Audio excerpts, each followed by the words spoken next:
करें सपने अपने। जय श्री कृष्ण। दोस्तों राधे राधे। आज है गुरुवार, भगवान विष्णु का दिन, और आज के दिन मैं आपसे विष्णु जी के अवतार भगवान श्री कृष्ण की बात करूंगी। आज मैं आपको कन्हैया के ऐसे 10 अचूक मंत्र बताऊंगी जिन्हें जपने से आपके कष्ट मिटेंगे और आप धनवान बनेंगे। जरूर जान लीजिएगा।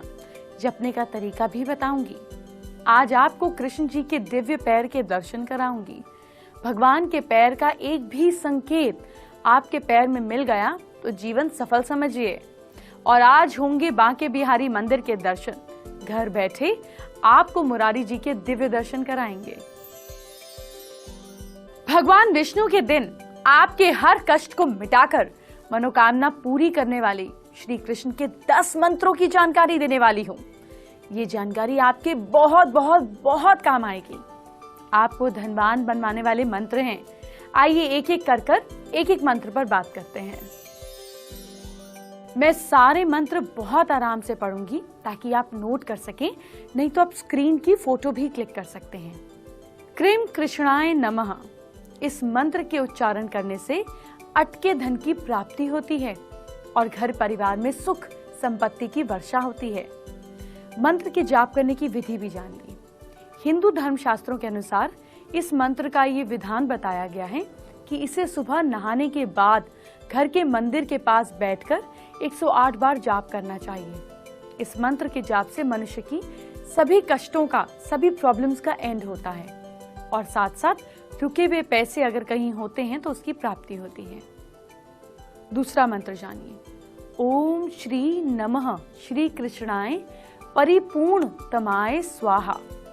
भगवान श्री कृष्ण का ये मंत्र साधारण नहीं है। ये जो मंत्र है ये सप्तदशाक्षर महामंत्र है।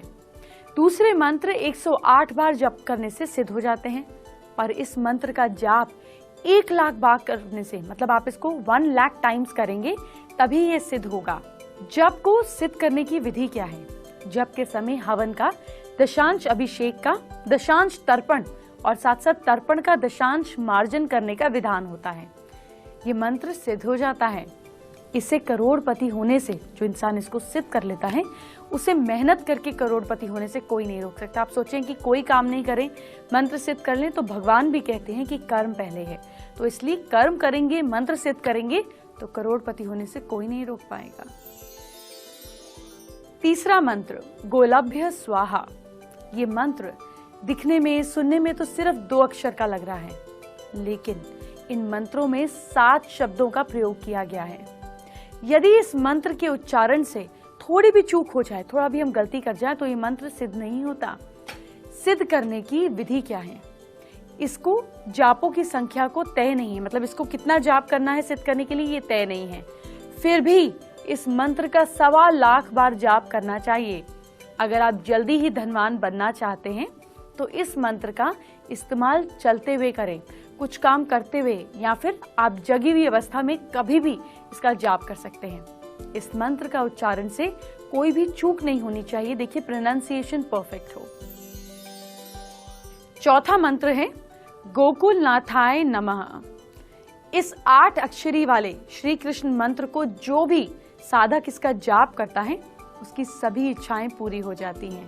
और हाँ, जब इच्छा धन से संबंधित हो, तो सुखों से संबंधित हो, या किसी भी आपकी प्रॉस्पेरिटी से रिलेटेड हो, इसको पूरा करने के लिए इस मंत्र का सही उच्चारण करना, तभी आपकी सारी मनोकामनाएं पूरी होती हैं।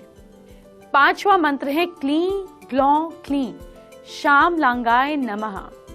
पैसे के हालात को सुधारने के लिए इस मंत्र का उच्चारण सुबह के समय करना परफेक्ट होता है। ये मंत्र न सिर्फ पैसे की वर्षा करता है, बल्कि परिवार में भी, जो फैमिली में अगर आपको प्रॉब्लम है तो ये हर प्रॉब्लम को दूर कर देता है। ये मंत्र बहुत ही ज्यादा शक्तिशाली माना गया है। अभी तो मैंने आपको श्री कृष्ण के सिर्फ 5 महामंत्र बताए हैं, 5 तो अभी बाकी हैं। मैं आपको लगातार आपकी हथेली पर दिखने वाले किस्मत के बारे में बताती रहती हूँ, है ना? लेकिन आज मैं आपको श्री कृष्ण के दिव्य पैर दिखाने जा रही हूँ। जी हाँ, भगवान के पैर में जो भी चिन्ह और निशान हैं उसमें से कोई एक निशान भी किसी इंसान के पैर पर मिल जाए तो जीवन सफल समझिए। आप अपने तलवे से मैच कीजिए। सबसे पहले आधा चांद अगर किसी भी तरीके से किसी के पैर के तलवे में भगवान श्री कृष्ण की तरह आधा चांद का चिन्ह होता है, उन्हें बहुत ऊंचा पद, उन्नति और गौरव की प्राप्ति होती है। अगला चिन्ह है मछली।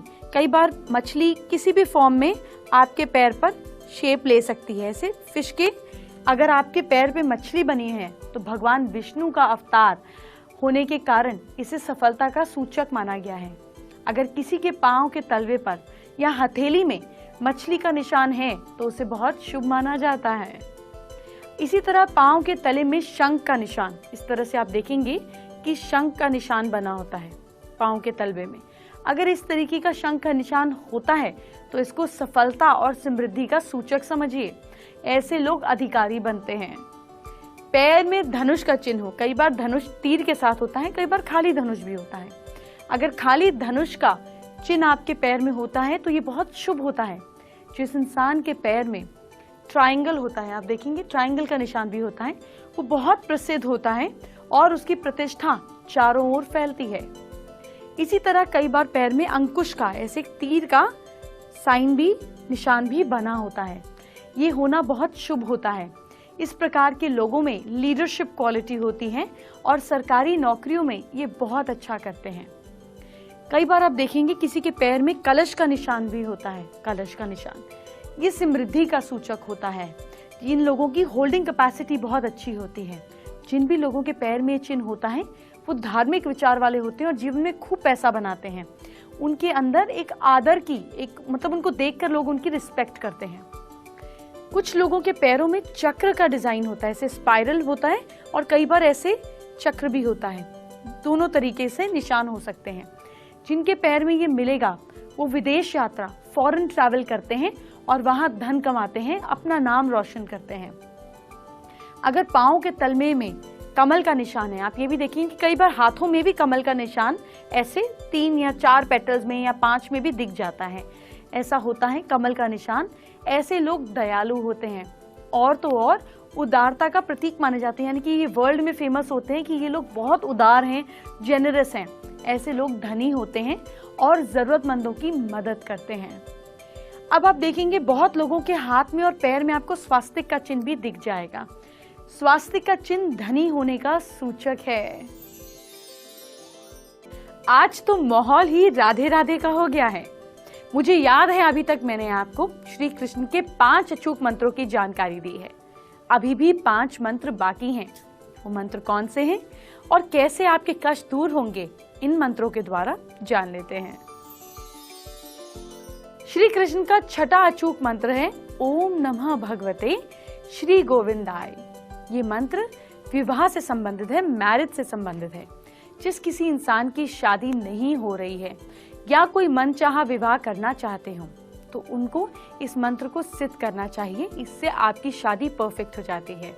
जो विवाह करना चाहते हैं उन्हें सुबह उठकर नहाकर इस मंत्र का 108 बार जाप करना ही चाहिए।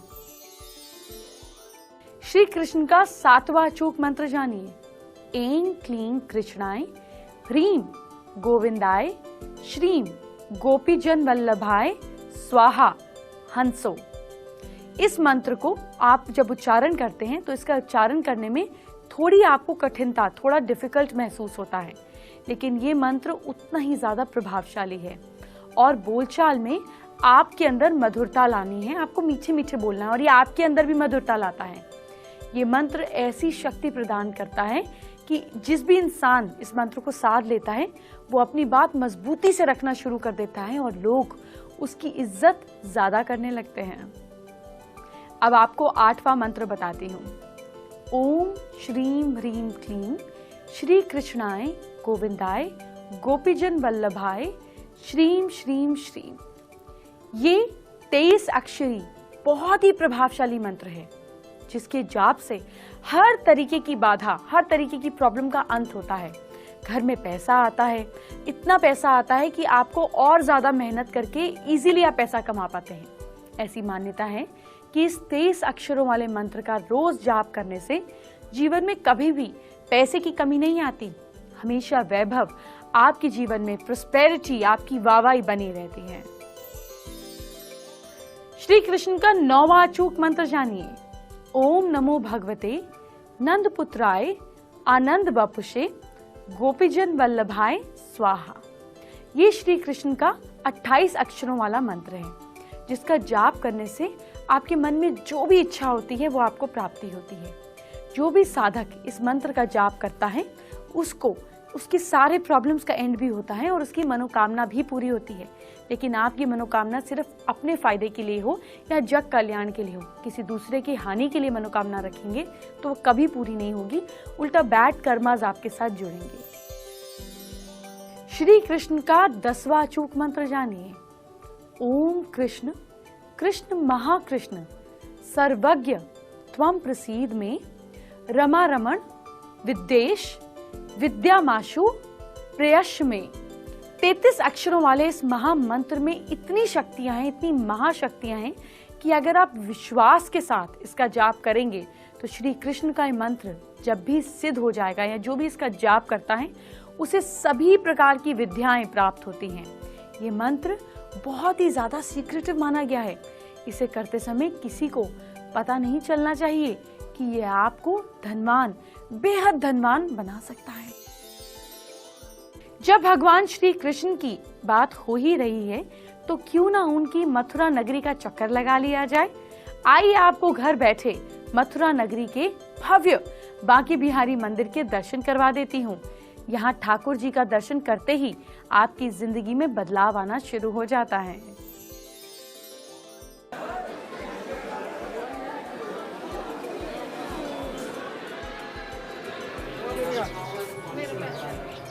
ये खूबसूरत नजारा मथुरा के वृंदावन में स्थित बांके बिहारी जी के भव्य मंदिर का है।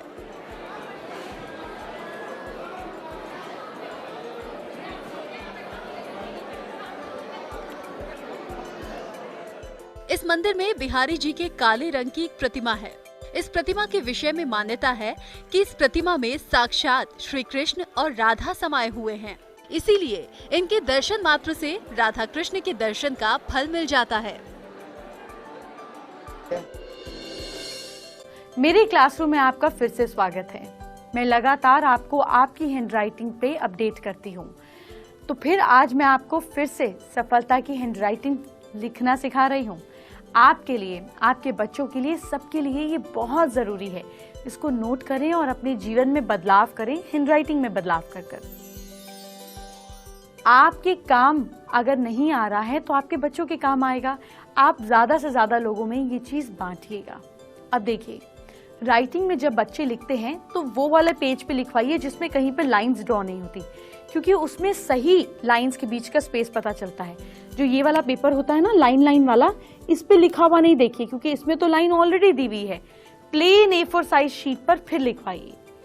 तो जो ये लाइंस के बीच की स्पेसिंग होती है, ये इंसान के बारे में बहुत कुछ बताती है। आपकी पर्सनालिटी के बारे में क्या बताती है, अब ये जानिए। देखिए, लाइंस में अगर ज्यादा स्पेस होता है, जैसे यहाँ पर 2 लाइन सेंटेंस लिखे गए हैं और इसमें ज्यादा गैप है। ज्यादा गैप की क्या डेफिनेशन है कि अगर 2 लाइन के बीच में एक और पूरी लाइन फिट हो जाए तो ये ज्यादा गैप है।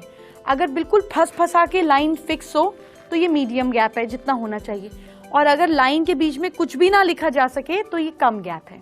तो ऐसे जिनके बीच में ज्यादा स्पेस है, ऐसे लोग कैसे होते हैं?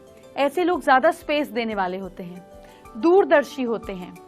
ये लोग मतलब बिल्कुल डिफिकल्ट, या हम ये बोल सकते हैं विपरीत सिचुएशंस में ये लोग शांत रहते हैं और सोच समझकर एक्शन लेते हैं, क्योंकि समय बहुत मिलता है ना, इनके माइंड में स्पेस ज्यादा है। अब ऐसे ही लोग अगर लाइंस में कम गैप देते हैं, ये ज्यादा और ये कम, तो ऐसे लोग कैसे होते हैं? ऐसे लोग डिफिकल्ट सिचुएशंस में जल्दी एक्शन लेते हैं, क्विक एक्शन। देख रहे हैं, कोई जगह नहीं है एक्शन एंड थिंकिंग में। तो अगर आपको लगता है आप बहुत जल्दी एक्शन लेते हैं, थोड़ा गैप बढ़ा दीजिए। अगर आपको लगता है आप सिर्फ सोचते ही रहते हैं, अपॉर्चुनिटी खिसक जाती है हाथ से, तो गैप कम कर दीजिए। अपनी जरूरत के हिसाब से अपने हैंडराइटिंग में बदलाव कीजिए और फर्क देखिए।